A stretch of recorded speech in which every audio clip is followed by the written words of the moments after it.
In the mid 70s, I taught elementary school in the Deep West End at a school named Jesse R. Carter. One year, I bought a Volkswagen camper bus. I packed the bus for a vacation trip, which I planned to leave on the last day at school.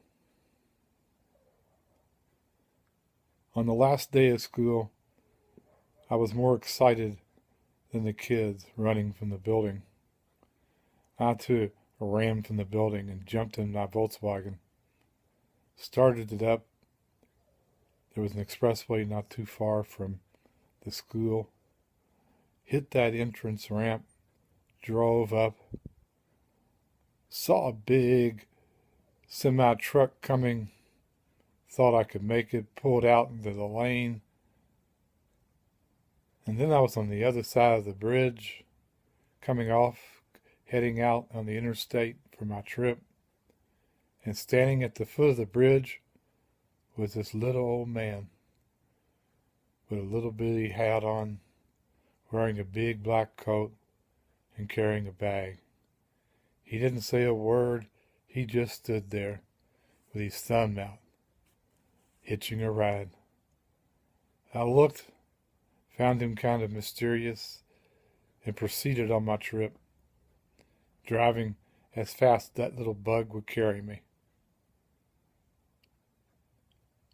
10, 15 minutes later,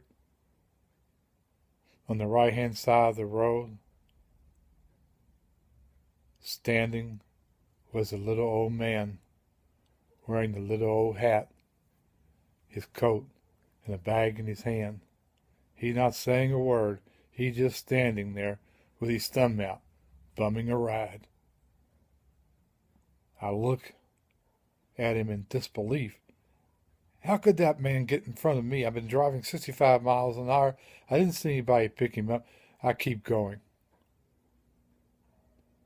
Another 10, 15, 20 minutes later, once more, on the right-hand side of the road, standing in the gravel, you guessed it, a little old man with a little old hat on his head, the big black coat, carrying a bag. He's not saying a word. He's just standing there with his thumb, bumming a ride. Well, this time it kind of frightens me.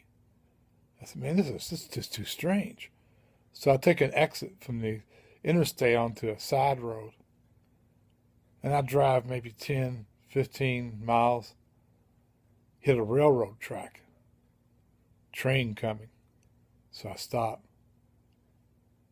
And while I'm sitting there waiting for the train to pass, I hear a knock on my window with the bus.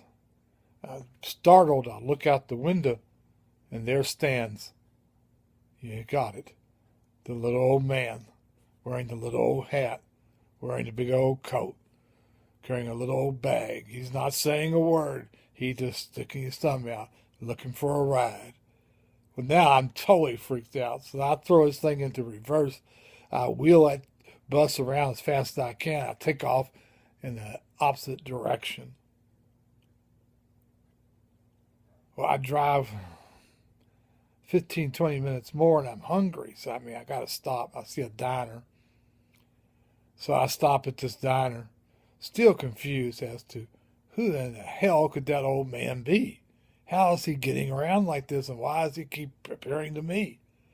So I walk into the diner, get my all-time special in those days, a bacon and lettuce tomato with mayo.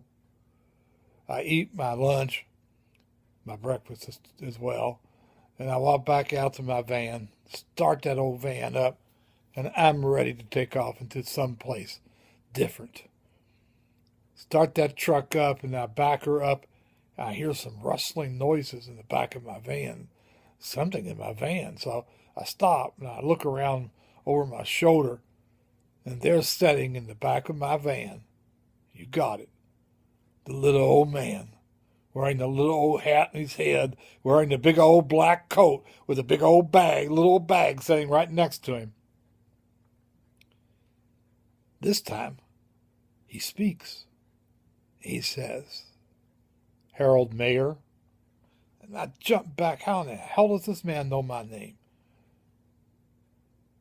He said, I'm a messenger from the Grim Reaper. Do you remember that van? Harold, you didn't make it, son. Another day in the life of Harold Mayer.